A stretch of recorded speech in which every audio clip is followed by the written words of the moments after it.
નમસ્કાર મિત્રો, સ્વાગત છે તમારું ખેડૂત વિકાસ યુટ્યુબ ચેનલમાં। તો ચાલો જાણીએ આજે સોનું અને ચાંદીમાં કેટલો વધારો થયો કે પછી ઘટાડો। આ સાથે અમે તમને જણાવીશું કે આજે 18 કેરેટ, 22 કેરેટ અને 24 કેરેટ સોનાનો ભાવ શું ચાલે છે અને આ સાથે જાણીશું કે આજે સોના અને ચાંદીના વર્તમાન ભાવ શું છે।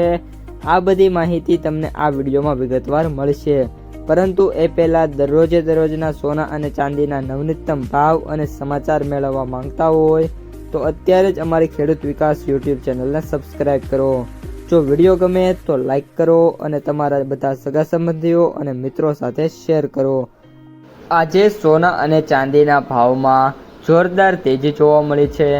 અમેરિકા ઈરાન સંઘર્ષ ટૂંક સમયમાં સમાપ્ત થવાની અને અમેરિકન ડોલરમાં નરમાઈની આશા વચ્ચે સલામત સ્વર્ગ માર્ગ અકબંધ રહી હોવાથી બુધવારે 1 એપ્રિલના રોજ સતત ચોથા સત્રમાં સોના અને ચાંદીના ભાવમાં સુધારો જોવા મળ્યો છે।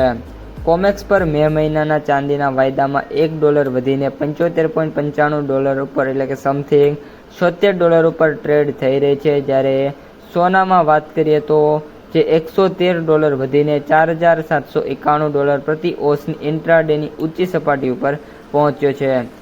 અમેરિકા ઈરાન સંઘર્ષની શરૂઆતથી જ રોકાણકારો દ્વારા મોટા ભાગે અવગણવામાં આવેલી સલામત આશ્રયની સંપત્તિઓમાં ઉર્જાના ઊંચા ભાવ કેન્દ્રીય બેન્કોને વ્યાજદરો વધારવા માટે પ્રેરિત કરી શકે છે તેવી આશંકા હતી। તાજેતરમાં યુએસએ પ્રમુખ ડોનાલ્ડ ટ્રમ્પના યુદ્ધના સંભવિત અંતની ટિપ્પણી બાદ તેમાં ફરી એકવાર નવો રસ જોવા મળી રહ્યો છે।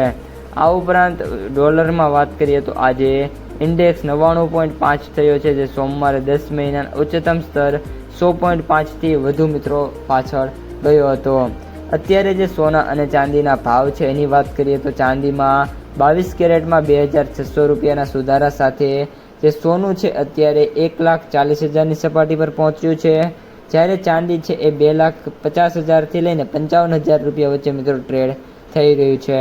જો યુદ્ધ સમાપ્ત થઈ જશે તો સોના અને ચાંદીના ભાવમાં ફરી એકવાર સારી એવી રિકવરી જોવા મળશે અને સોનું છે 1,50,000 અને ચાંદી છે એ 2 થી લઈને 3 લાખની સપાટીમાં જોવા મળી શકે છે। તો મિત્રો, આ હતા આજના સોના અને ચાંદીના તાજા સમાચાર। જો તમને વિડીયો ગમ્યો હોય તો વિડીયોને લાઈક કરી દેજો। આ સાથે જ તમારા જે મિત્રો અને સગા સંબંધીઓ છે એમને સુધી પણ ખાસ આ વિડીયોને શેર કરી દેજો અને જે પણ મિત્રો આપણી યુટ્યુબ ચેનલમાં નવા છે એ ચેનલને સબસ્ક્રાઈબ કરી નાખજો।